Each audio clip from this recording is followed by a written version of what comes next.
sendo certas coisas. E eu gostaria, e como eu senti, quando eu li, e senti um calor no coração, quando eu li, eu entendo que isso aqui serve para nós aqui também. Tem pessoas que estão aqui na igreja exatamente como esses meninos que estavam no caminho para a cidade de Emaús.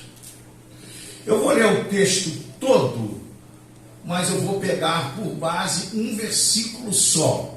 Mas eu vou ler texto todo para não ter pretexto, tá certo? Para heresia. Vamos lá então.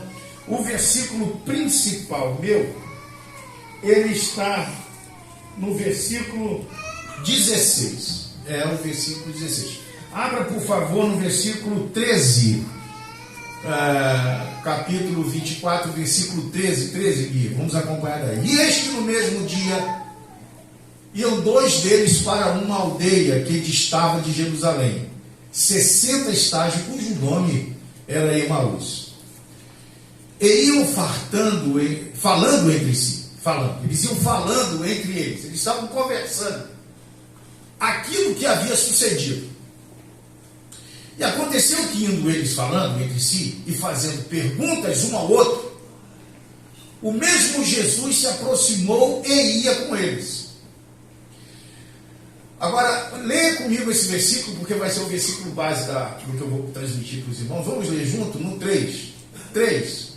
Mas os olhos deles estavam como que fechados, para que não conhecessem. Amém? 17. Vamos ler.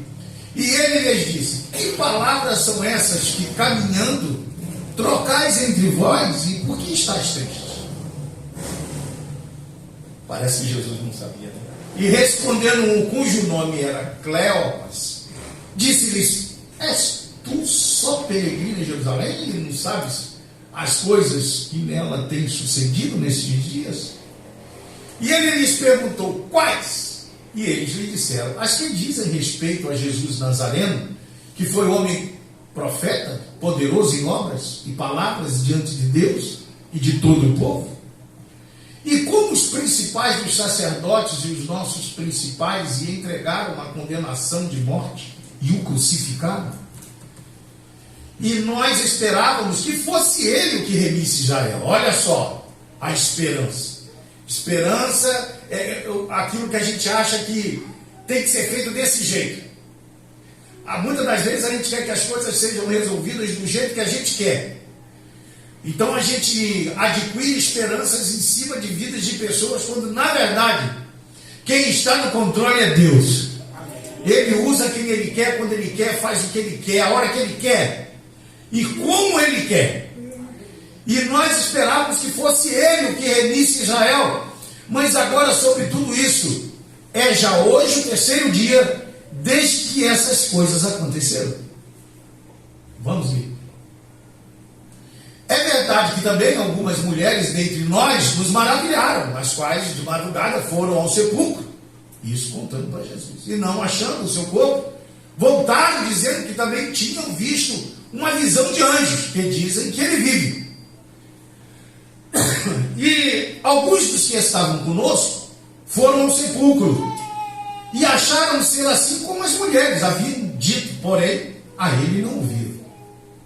E ele lhe disse: ó necios e tardos de coração, para crer tudo o que os profetas disseram. Porventura não convinha que o Cristo padecesse estas coisas e entregasse na sua glória? E começando por Moisés e por todos os profetas, explicava-lhes o que dele se achava em todas as Escrituras. E chegaram à aldeia para onde iam, e ele fez como quem ia para longe. Eu acho esse texto, essa parte linda, porque Jesus ele faz uma observação do seguinte: ele nunca vai ou invade a casa ou residência de ninguém. Jesus quer ser convidado por você. E eu acho bacana aqui que eu imagino uma bifurcação aonde iria para a casa deles e dar continuidade para a aldeia de Emaús. Eles ali se dividem e eles vão para o caminho, que era a residência, e Jesus vai para outro lugar. E olha que coisa, e chegaram à aldeia para onde iam, e ele fez como quem ia para longe. Jesus fez, ele disse assim: vocês vão ficar em vamos, tá? Mas eu vou para lá. Tá bom então, tá bom. Eu acredito que eles se dividem, e os meninos vão para Emaús, e Jesus pega um outro caminho, porque disse que ia para mais longe. E naquele momento, Jesus no seu coração está dizendo assim: me chama aí, me convida. E Jesus vai fazendo-se que disse que ia para longe, mas não. Aí olha o que acontece, vai com 29. E eles o constrangeram dizendo: fica conosco, porque já é tarde e já declinou o dia. E entrou para ficar com eles. Jesus não pestanejou, entrou logo para ficar com eles. E eles, vai, 30 ali. E aconteceu que, estando com eles à mesa, tomando o pão, o abençoou o pão e o partiu e lhe deu. Quando ele parte o pão, olha o que acontece. Lá atrás disse que os olhos estariam como se. E agora abriam-se-lhes então os olhos e o conheceram. E ele desapareceu. Vamos até o 35. 32. E disseram um para o outro: porventura não ardia em nós o nosso coração quando pelo caminho nos falava e quando nos abria as Escrituras? E na mesma hora, levantando-se, tomaram para Jerusalém e acharam congregados 11 e os que estavam com eles. 34. Os quais diziam: ressuscitou verdadeiramente o Senhor. Agora uma outra observação do texto. E já apareceu a Simão. Repete comigo. E já apareceu a Simão. 35. E ele lhe contaram o que lhes acontecera no caminho e como deles fora conhecido no partir do pão. Antes de eu entrar no 16, eu quero dizer aqui só um fato sobre Simão. Já falei para os irmãos, mas eu vou dar continuidade a isso. Nós sabemos muito bem que muitos pregadores pregam que Jesus estava no barco e os discípulos estavam no barco e de repente Jesus aparece na praia. E aí Pedro, na sua euforia, arranca a roupa, cai dentro d'água, nada em direção a Jesus para se encontrar com Jesus lá e ter um contato com ele. A história não foi bem assim. A história não foi bem assim. Pedro, ele estava totalmente com problema com Jesus. Ele tinha traído a Jesus, certo? Ele tinha negado o mestre. Ele tinha trazido problemas para a vida dele quando ele negou o mestre, quando ele disse: o galo vai cantar, e o galo cantou. Aquilo foi na mente dele, ele entrou em uma depressão, é um cara que ficou caído, tanto que quando as mulheres foram ter com Pedro, a palavra foi o seguinte: avisa os discípulos, e ele faz menção, e a Pedro, ele faz questão de avisar sobre Pedro, a necessidade que Pedro tinha de ter um encontro real com ele. Ele estava aqui no caminho de Emaús e os discípulos já disseram que ele já esteve com Pedro. Nós não sabemos como foi esse encontro. Não foi aquele que ele se jogou na água para estar com Jesus na praia. Não. Porque quando você tem um problema de falta de caráter, que foi o que ele fez, quando Jesus disse para ele: olha, Pedro, antes que o galo cante, 3 vezes tu me negará. Lembra disso? Pois ele: não, Senhor, quem sou eu para fazer isso? E ele faz exatamente o que Jesus disse. Ele tem uma quebra na vida pessoal e emocional dele. Ele simplesmente não iria se jogar dentro da água correndo para ter com Jesus. Ele fica cabisbaixo. Quando você deve a alguém, como é que você faz? Meu amigo, eu te devo, pago o que eu devo. Não. A gente fica constrangido. A gente fica meio... Principalmente quando você erra no caráter. Né? Numa palavra forte que você deu e você não cumpriu. E não foi isso. Esse encontro nós vamos perguntar a Pedro quando estivermos lá no céu. Amém? Mas a gente conjectura, né? Como é que seria Sebastião, esse encontro? Obviamente Jesus apareceu para ele como apareceu no caminho de Emaús. E eu acredito na conjectura de que ele realmente viu. E olhou para Jesus e se cabisbou. O senhor Pedro. Como é que ele deve ter ficado? Constrangido, de cabeça baixa, esperando que o seu Senhor desse a primeira voz. E eu tenho certeza que é isso que Jesus fez. Vem cá, Pedro. Não é assim que o cachorrinho, lá em casa tem um cachorrinho agora, que a gente briga com ele, ele se esconde. E aí ele fica lambendo o meu pé para que eu faça as pazes com ele. Quando eu não faço as pazes com ele, ele se afasta e fica lá quietinho, olhando assim de rabo de olho, esperando que eu dê o primeiro sinal. E de repente eu falo para ele assim, vem! Aí ele... Foi isso que aconteceu com Pedro. Jesus abraça Pedro, reconcilia Pedro, dá um calor no coração dele e diz, tudo teria que ter sido assim, Pedro, fica em paz, vai dar tudo certo. Quando ele vai se encontrar com Jesus já, nos grandes pregadores que dizem que foi o primeiro encontro, não. Quando ele vai se encontrar com Jesus depois que ele está no barco, que ele vê o mestre, ele arranca a roupa. Por quê? Porque já tem reconciliação. Você pode dizer amém? Amém. Quando você está com o Senhor reconciliado, fica muito mais fácil de entrar no trono da graça. Amém, irmãos? Foi isso que aconteceu. Mas indo para o 16, então nunca pregue dizendo que foi ali, não. Ele já teve com Jesus. Olha o que diz aqui os discípulos de amor. Ele já teve com o Senhor. Então foi uma observação do Espírito Santo para dizer a nós que aquela situação das irmãs que teve no sepulcro, já disse, ó, ele já esteve com Pedro. Ele quer falar com Pedro. Mas o 16, irmãos, vai do 16, Gui, por favor. Aí. Mas os olhos deles estavam como que fechados para que o não conhecesse. É aqui que eu chamo a atenção dos irmãos num assunto.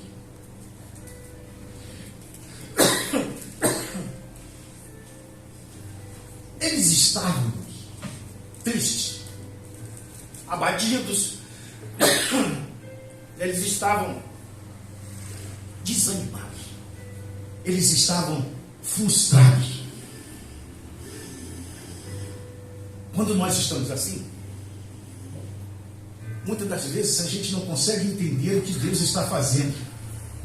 Por mais que a gente esteja abatido, o Mestre não perde o controle da nossa vida. Jesus chega perto deles e eles estão vivendo uma decepção, contando uma história do passado. Eles estão naquele momento vivendo, Cissa, o passado. Poxa, a gente largou a nossa casa, seguimos ele, fizemos isso, estão vivendo no passado. Quando o presente deles já estava do lado deles e eles não perceberam, porque diz a palavra que estavam como fechados seus olhos. Quando nós entramos numa situação, irmãos, difícil da vida da gente, porque se você for, nós lemos aqui, vocês vão ver que eles vão falar uma porção de coisa. Vocês não estão vendo? Você não está sabendo de nada? Puxa vida, mataram ele, pensamos que ele ia fazer certas coisas, ele não fez nada, e disse que ia ressuscitar. Está certo que as mulheres viram, e que outras pessoas também disseram que ele não está lá, mas não foi assim, não sei, e tal, e reclamando, e falando do passado, e falando das coisas que aconteceram. E quando eles estão falando das coisas do passado, Deus está mostrando para ele um novo presente. Ai, Papai do céu me chamou a atenção de uma coisa, irmãos. A gente vive muito de passado. Muitas das vezes o nosso passado nos envergonha. Muitas das vezes as situações que nós vivemos no passado faz com que até a gente esconda aquilo que nós vivemos. Porque muitas das vezes a gente não pediu perdão a Deus, ou nós mesmos não nos perdoamos pelo nosso passado. Ah, mas eu vivia nas orgias, eu vivia nas drogas, eu vivia com os meus problemas, eu vivia com as minhas lutas, eu vivia com as minhas decisões, eu vivia com vontade de me suicidar, eu vivia, e estou esquecendo que Deus está aqui comigo hoje. Porque vivemos de passado. A gente se acusa pelo nosso passado. Ah, senhor, poxa vida, eu não teria condição de ser pastor da igreja por causa do meu passado. Ah, eu não poderia subir numa tribuna por causa do meu passado. Ah, eu não poderia pregar o evangelho de salvação quando eu matei 20. Não existe diferença do pecado. Existe não. Você pega por falar mal do irmão porque você matou 20. O pecado é o mesmo, vai tudo para o inferno. O problema é que a gente protagoniza algo muito elevado em cima daquilo que a gente viveu. Pô, eu vivi nas drogas, e agora? Não estou mais. Como é que tu está? Hoje eu estou com Jesus. Esquece o passado. Porque muita gente carrega sobre os ombros o passado, e o passado não faz com que você deslanche e não consiga ver o que Deus está fazendo hoje. Porque os nossos olhos estão como fechados. É necessário que a gente reconheça o mestre na vida da gente. É importante que a gente pare de fazer com que esses meninos aqui, mesmo estando com o mestre, não conseguiam enxergar que o mestre estava ali. E às vezes nos próprios nossos relacionamentos, a gente coloca o passado como sombra para o nosso presente. Falando do nosso passado. Ah, porque você fez isso, porque você fez aquilo, porque você fez. É passado. E quem vive de passado é museu. Entendeu, irmãos? Deus está querendo que a gente pare de pensar no que a gente fez. Deus está querendo que a gente pare de pensar no que o meu passado vai refletir no meu futuro. O que Deus está querendo é que você esqueça o passado. Eis que as coisas velhas que para trás, e eis que tudo se faz. Pode dar um amém? Amém. Quero dizer, não falando das irmãs, mas eu sei que as irmãs às vezes é um baú de problemas de armazenamentos de passado. É natural das mulheres. O homem não é muito assim, não. O homem é mais. Mas existe. Esquece o passado. O passado pode atrapalhar muito o seu presente. E pode ser que você não tenha um futuro melhor. Viva em Cristo, uma nova criatura. Essa palavra veio no meu coração hoje muito forte, porque isso afligia também quando eu começava a pensar no meu passado. Aí eu falava, meu Deus, tudo isso aconteceu comigo. E muitas das vezes eu tenho preocupação do que vai acontecer lá na frente por causa do passado. O que passou, passou. É por isso que eu nunca julgo ninguém pelo passado. Irmãos, pode ter certeza, Carlos aí, acho que me conhece um pouco mais. Tinha um pastor, Pacheco o nome dele? Pacheco. E eu fui assumir o seminário, assumi o seminário lá em Jardim América. Vou assumir o seminário do IBET. E quando eu assumi o seminário, o Décio Melo chegou para mim e disse assim: muito cuidado com o Pacheco, porque ele marca as coisas e não faz. Ele aparece no seminário quando não vem, e quando é para vir ele não aparece, ele não controla a agenda. Por mais que você dá a data e hora para ele vir da aula, ele te deixa na mão. Não sabendo disso, o que eu faria? Não, então tira ele do quadro de professores e contrata outro. Eu vou botar um professor aqui que vai me trazer problema para a turma. Não é verdade? Mas eu não fiz isso. Eu deixei o Pacheco. É Pacheco o nome dele? Está em Minas, né? Aí eu fui, deixei ele lá. Ele não me deu problema. Foi benção. Eu dei uma saída de Cordovil, fui congregar um pouquinho em Jardim América com o pastor Hélio de Oliveira. E aí assumiu o que lá? A diretoria do seminário. E aí eu trouxe quem para trabalhar comigo? Pacheco. Ele está lá ministrando algo. Irmãos, quase que ele acaba com uma turma minha.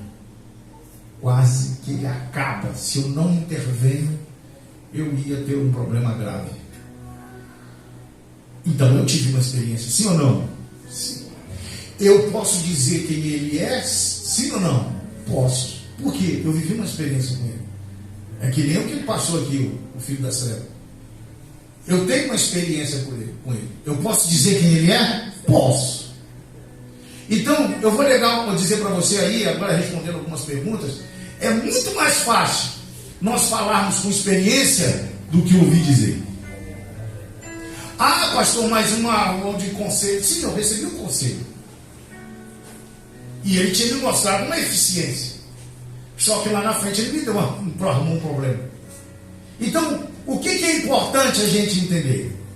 Que tudo que a gente vai fazer na obra de Deus, a gente tem que fazer entendendo que Cristo está conosco. Senão não pega, não assuma, não faça. Mas se Deus está, irmãos, Ele é fiel para cumprir tudo que Ele promete. E essa casa tem promessa e Deus vai fazer uma grande obra. Certo? Então, não fique como esses meninos do caminho de Emaús, porque eram discípulos, andavam com o mestre, não eram os 12 apóstolos, não estavam com eles, mas andavam com Jesus, vivia com Jesus. Deve ter visto a multiplicação dos pães, deve ter visto alguns milagres, Lázaro ressuscitar, tudo aquilo. Eles só não creram que Jesus tinha ressuscitado, porque o mestre estava do lado deles e eles preocupados com o seu passado. Irmãos, esquece o passado. Viva novas vidas. Aleluia. Viva com Cristo, viva feliz. Monte uma estrutura de família na sua casa. Estrutura. Viva a sua vida feliz. Nós precisamos ser felizes, mesmo na tribulação. Luiz, prepara o vídeo para mim. Mesmo na tribulação, a gente precisa ser feliz. Nós temos que vencer barreiras por causa das nossas raízes. As nossas raízes, irmãos, não estão fincadas. E é muito necessário que a gente desperte para Cristo. Peraí, volta no início. Olha esse vídeo que eu vi hoje. Estava lá na igreja de Maquinique. Preste atenção nisso aí. Preste atenção. Sobre essa planta. A irmã é muito surpresinha, irmão. Eu senti fazer esse vídeo na comunhão sobre essa planta. Sempre essa planta me chamou a atenção e Deus me dá assim, grandes visões através dessa planta. Deixa que ela está num poste. Eu plantei, né, ela aqui no pé desse poste e ela veio subindo e criando raízes. A raiz dela não é só na terra, ela veio sempre formando raízes. E Deus me mostrou que nós que somos servos de Deus, nós temos que ser como essa planta. Essa planta, ela veio criando raiz. Aí aqui ela encontrou uma dificuldade, ó, para ela passar. Eu vou filmar bem direitinho para os irmãos verem. Olha lá, irmãos, olha o que a planta fez. E saiu por cima aqui, ó. Aí isso aqui Deus me mostrou como uma prova na nossa vida. E na hora da prova, irmão, nós temos que ficar estreito, olha o tanto que ela estreitou aqui, ó. Nós temos que humilhar para nós atravessar. Olha como essa planta atravessou. Olha aí, ó. Nesse buraquinho ela ficou estreita, fininha, quase estourou. E passou, continua dando raiz, ó. Aí Deus me deu a entender que a raiz, quando nós vamos criando essas raízes, nós vamos ficando forte. É a palavra, é o conselho da palavra, né? Quando o Senhor fala com nós vamos ficando forte. Mesmo que nós já nasceu, como essa planta nasceu, mas ela continua forte, porque ela continua com raiz. Então a nossa raiz não tem que estar só no batismo, né? Tem que permanecer na nossa vida. E cada vez vai fortalecendo mais. Ó. Olha quantas raizinhas ela criou para ela atravessar todas essas dificuldades. Ó. Isso aqui é como uma prova na nossa vida, né? Ali em cima ela encontrou outra dificuldade. Olha lá. Ela está alta, sempre com raiz, ó. Sempre enraizadinha. Aí lá em cima, olha o que ela fez. Ela abriu. atravessou a prova e lá ela deu galho para todo lado. Tá vendo que linda? Olha o que ela fez lá em cima. E dá fruto, hein? Então, meus irmãos, eu senti grande comunhão nessa planta. Senti de fazer esse vídeo. Que se nós for comer essa planta, nós nunca vai cair. Porque ela cresceu enraizando. Ela cresceu com raízes fortes, né? Então veio a prova, ela atravessou. Veio outra prova, ela atravessou, né? Então ela humilhou.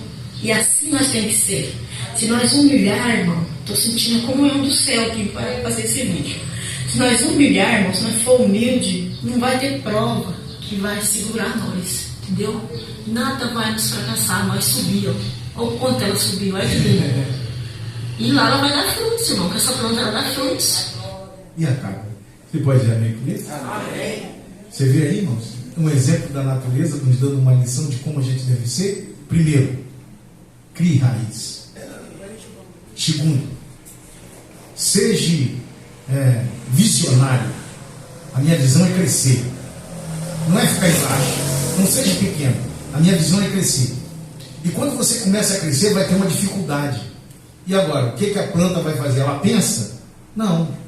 Ela simplesmente, a natureza deu a ela a condição de se estreitar. Ela começa a passar os brotos por dentro daquele buraquinho do poste.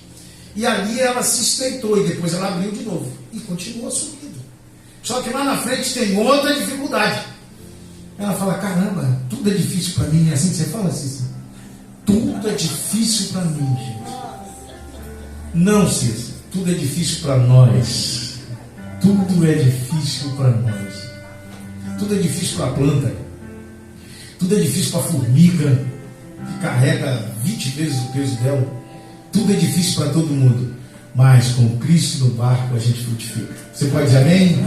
Uma salva de palmas.